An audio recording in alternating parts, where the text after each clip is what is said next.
Hey folks, welcome back to another review with yours truly, Sam Healey. Today we're taking a look at this little guy right here, the first expansion for the Star Wars edition of Carcassonne. Now, when I first heard the Star Wars Carcassonne was coming out, I was like, yeah, right. That was some kind of Photoshop job that some wacko cooked up in his mother's basement or something to that effect. But lo and behold, it's true. It came out with the Star Wars edition about a year ago, and at Essen they came out with a new expansion for it. Brings in Kylo Ren as the new First Order faction for the game, and it has a couple other tidbits in there that kind of, you know, throw the game for a loop for a little bit. Not a big one, just a small one, but it's pretty neat. Let me get down to the table and I'll show you.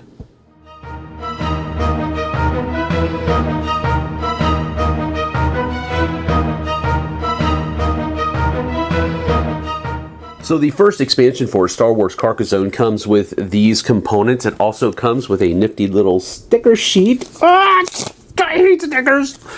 But anyway, you get a new faction, blue faction, which is Kylo Ren for the First Order. You also get some scoring points that will help you keep track of how many points you have. You know, if you ever go over 50, you just take your 50 point track and you have it out there.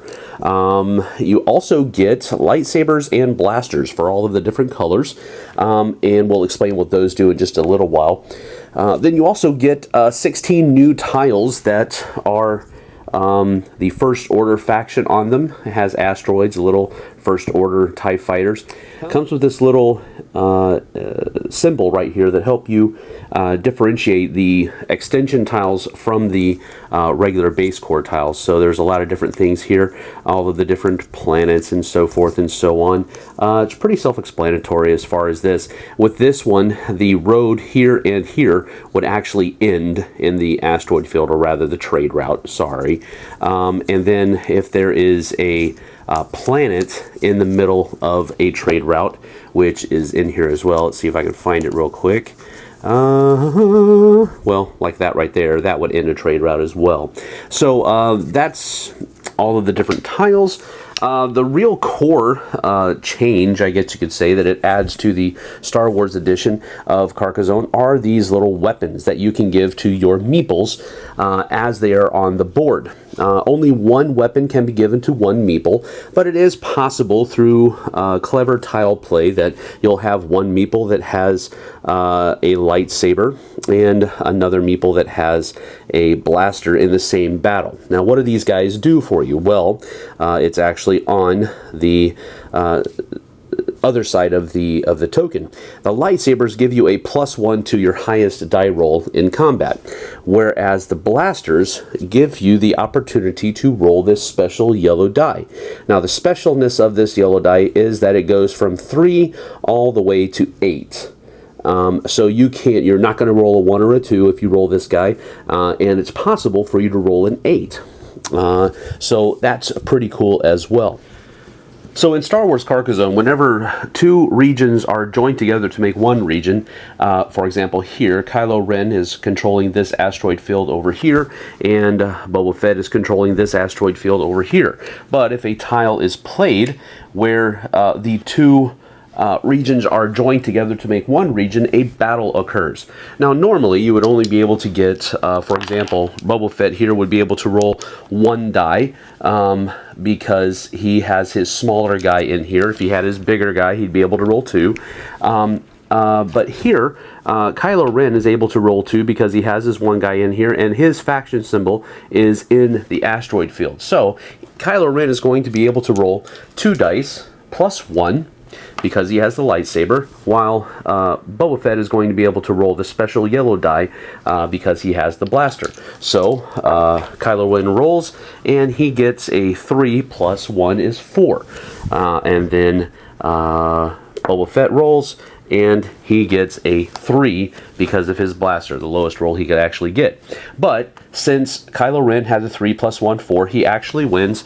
He goes away, from this sector, but he does get 1 point because he was able to roll 1 die. And that is that. Now Kylo Ren controls that entire thing and then scores, since it does complete it, scores 2, 4, 6, 8, 9, 10, 11 points for that asteroid field. So that's the expansion 1 for Star Wars Carcassonne. And you know, it's a very small, almost a mini expansion, because it does give you one more faction to play, one more color, one more little nuance of the combat, where you can give your meeples either a lightsaber or a blaster. And really, that's an interesting choice as well, because do you want to roll extra dice and get that +1 so that you have a better chance of, I guess you could have a better chance of rolling a higher number on multiple dice? Or do you want that 1 die that rolls higher than the other ones? Generally speaking, you can't roll a 1 or a 2, but you can roll a 3 through 8 on the blaster die, the yellow special die that comes with it. So that's an interesting decision, kind of, that you make. Very basic, rudimentary, fundamental, but it's still, and it's a new decision that you can make while you're placing your meeples out there. And of course, you will run into the whole questions of, well, why does Yoda have a blaster? Or, you can't give Boba Fett a lightsaber. My 5-year-old was very keen on making sure that those discrepancies were pointed out while we were playing the game. So there is that. But again, that's kind of where the gaminess comes into it. It's but at the end of the day, it pretty much just simply adds a smidge to the game. Not a lot. The new tiles are neat. Some of the configurations that they have are interesting as well. You can actually split it up. It has 1 tile in there that has open space in the very middle, but then it has 4 separate asteroid fields on it, so you can really kind of break things up and all of this kind of thing. Now, I have played games where combat actually happens rarely, very rarely, but I guess that's simply because you don't need to combat to actually play the game and do well in the game.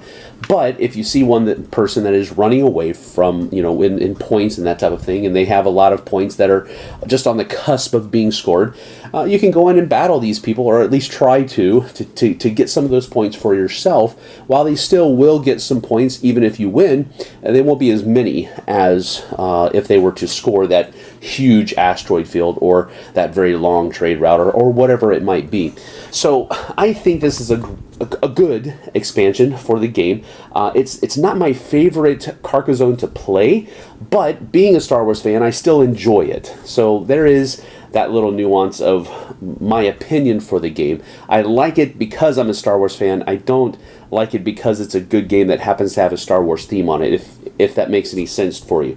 But this is a game that I think regular Carcassonne might be too dry for people, or might have over time become a little bit bored with it. So this adds a little reworking onto it. The whole combat system is brand new for Carcassonne. So there is that, and that's why I think I like this for what it is.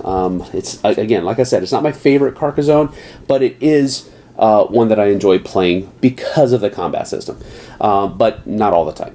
But, you know, there you have it. It's neither here nor there. I'm going to give the expansion 2 thumbs up for what it does for the game. It does add a little bit, but it doesn't change the game fundamentally. And you can play with or without it. It really doesn't matter. I probably will just go ahead and throw everything in there all the time. The extra tiles and the ability to use all of the different, you know, the 2 different weapons and that type of thing. I'll probably use them all the time whenever I play Star Wars Carcassonne. So that is that. See you guys on the flip side.